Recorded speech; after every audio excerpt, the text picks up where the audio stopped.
Alright guys, 1965 Bridgestone Sport needs a little bit of work. As you can see, I got a new seat cover for it, and this old plastic stuff's hard to come by, but you can probably make something. And then right here, this little clamp coupler kind of thingy. Obviously you can see there's oil coming off of there and spraying over into the skid plate.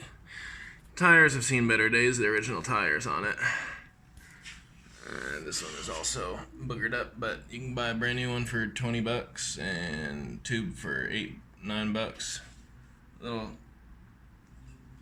pits on the chrome on the back too, but that'll clean right up with some polish and some quad-dot steel wool.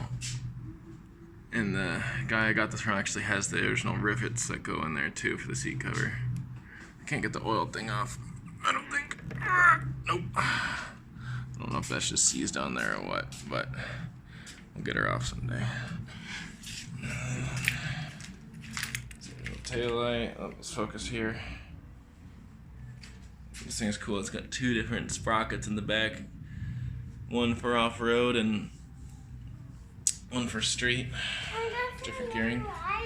No, it's not exactly safe enough, because the clutch cable is a little seen better days, and that's pretty stretched.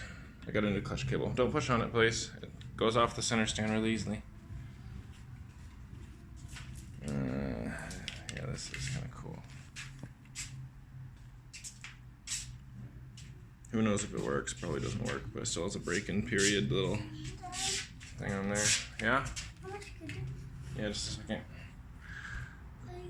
A little wear and tear. Front brake doesn't work that great, so I'll have to take that apart and probably get a new cable for that.